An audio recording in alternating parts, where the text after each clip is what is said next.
Hello welcome to our YouTube channel. Megastar Chiranjeevi ప్రస్తుతం full జోష్ మీద ఉన్నారు. సంక్రాంతి కానుకగా ఆయన నటించిన మనశంకర వరప్రసాద్ గారు ప్రేక్షకుల ముందుకు వచ్చి సూపర్ హిట్ విజయాన్ని అందుకున్నారు.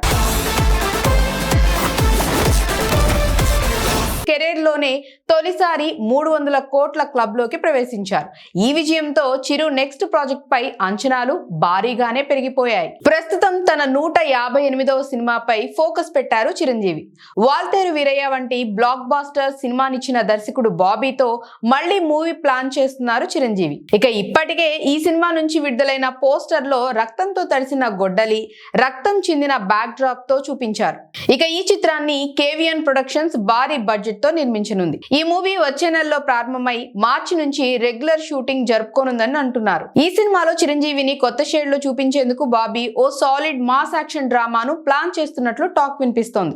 యాక్షన్, బలమైన ఎమోషన్, సెంటిమెంట్ కలబోసిన కథగా ఈ చిత్రం రూపుదిద్దుకుంటుందని సినీ వర్గాల్లో టాక్ వినిపిస్తోంది. బాలీవుడ్ స్టార్, మాజీ ప్రపంచ సుందరి ఐశ్వర్యరాయ్ ఇందులో నటించనున్నారన్న ప్రచారం జోరుగా కూడా నడుస్తోంది. అలాగే మలయాళ అగ్రనటుడు మోహన్ లాల్ కూడా ముఖ్య పాత్రలో మెరవనున్నారని గుసగుసలు వినిపిస్తున్నాయి. అలాగే ఈ సినిమాలో చిరంజీవి తండ్రి పాత్రలో కనిపిస్తున్నారనే టాక్ కూడా ఉంది. అయితే కథలో మార్పులు చేసి సినిమాను కొత్త కాన్సెప్ట్ తో రూపొందిస్తున్నారనే సమాచారం కూడా ఉంది. ఇక ఇందులో కూతురు సెంటిమెంట్ ఈ కథలో కీలకమని కూడా అంటున్నారు. తండ్రి కూతుళ్ల మధ్య భావోద్వేగ బంధం చిరంజీవి ఇమేజ్ కు కొత్త డైమెన్షన్ ను ఇస్తాయని ప్రచారం కూడా జరుగుతోంది. అందులో భాగంగానే చిరు కుమార్తె పాత్ర కోసం ఉప్పెన ఫేమ్ కృతి శెట్టిని ఎంపిక చేశారన్న వార్తలు హల్చల్ చేస్తున్నాయి ఫిలిం నగర్ లో. అయితే ఈ వ్యవహారంపై స్పందించిన చిత్ర యూనిట్ వాటిని ఖండించింది. అవన్నీ పూర్తిగా అవాస్తవాలని స్పష్టం చేసింది. అధికారిక సమాచారం ఇచ్చేంత వరకు ఇలాంటి ఊహాగానాలను అస్సలు నమ్మొద్దని మేకర్స్ క్లారిటీ ఇచ్చారు.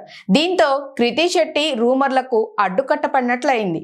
అలాగే ఈ సినిమాకి ఏఆర్ రెహమాన్ మ్యూజిక్ అందించే అవకాశం కూడా ఉందనే ఊహాగానాలు కూడా వినిపిస్తున్నాయి. మరి ఇంతకీ ఈ మూవీలో చిరు పక్కన ఎవరు నటించబోతున్నారు, అలాగే ఈ సినిమాకి ఎవరు సంగీతం అందించబోతున్నారో తెలియాలంటే మరికొన్ని రోజులు వెయిట్ చేయాల్సిందే.